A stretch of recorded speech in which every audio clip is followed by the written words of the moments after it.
এক গ্রাম নাম তার ফুলদিহি গ্রাম। গ্রামটা খুবই সুন্দর। গ্রামের পাশে ঘন জঙ্গল, আর এই জঙ্গলে আছে এক বিশাল কুসুম গাছ। গ্রামের লোকরা বিশ্বাস করত সেই গাছের মুকুল রাতে ফোটে আর ভোর হলেই মিলিয়ে যায়।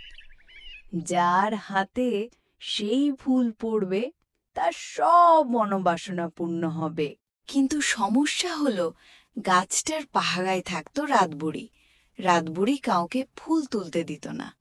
গ্রামের সবাই ভয়ে গাছের কাছেও যেত না। গ্রামে থাকতো গোপাল নামে এক দুঃখী ছেলে। বাবা মা নেই, থাকে মামার বাড়িতে। কিন্তু মামা মামি তাকে খুব কষ্ট দিত। গোপালের মনে শুধু একটাই ইচ্ছে, যদি একদিন কুসুম ফুল পেতাম তবে আমার দুঃখ ঘুচত। আমাকে যে করেই হোক ওই কুসুম ফুল পেতেই হবে। আমি আজ রাতেই ফুল তুলতে যাব। যেই কথা সেই কাজ। রাত হতেই হাঁটা শুরু করলো গোপাল। রাতের অন্ধকারে একা একা ভয় না করে সাহস নিয়ে এগিয়ে যাচ্ছে জঙ্গলে ফুলের জন্য। অবশেষে চাঁদের আলোয় ঝিকমিক করা কুসুম গাছের নিচে পৌঁছতেই হঠাৎ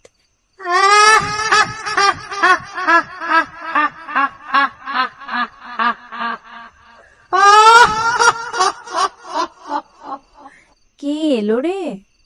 কে সাহস করলো আমার গাছের নিচে আসার? গোপাল ভয় পেল না। ঠাকুমার কাছ থেকে শোনা গল্প মনে করে সে বলল, রাতবুড়ি, আমি তোমার সঙ্গে একটি খেলা খেলতে চাই। যদি আমি হেরে যাই, আমি গ্রাম ছেড়ে চলে যাব। কিন্তু যদি তুমি হারো, তবে আমাকে একটি ফুল দিতে হবে। মানুষ ছেলে আমার সঙ্গে খেলা খেলবে? ঠিক আছে, কি খেলা বল? তোমায় আমার সাথে ধাঁধা খেলা খেলতে হবে। তুমি আমায় ধাঁধা ধরবে, আমি উত্তর দিব। ঠিক আছে, আমি তোকে 3টে ধাঁধা ধরব। তুই যদি পারিস তাইলে আমি তোর শর্ত মেনে নিব।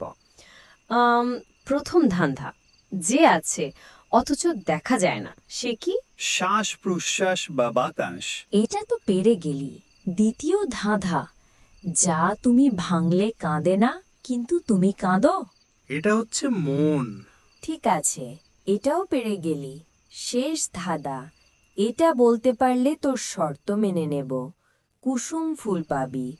ধাঁধাটি হলো, আমি চলি রাত দিন, থামি না কোনো দিন, তবু হাঁটি পা ছাড়া। আমিটা কে? এটা তো খুব সহজ, ঘড়ি। রাতবুড়ি এবার রেগে গিয়ে দাঁত কিরমির করতে লাগলো। তবু শর্ত মানতে হলো।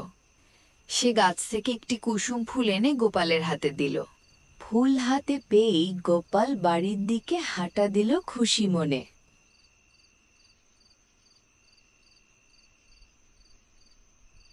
গোপাল ফুল নিয়ে বাড়ি চলে আসলো। গোপাল ফুল হাতে নিয়ে বলল, আমার যেন নিজের একটি ঘর হয় আর কেউ আমাকে তুচ্ছ না করে।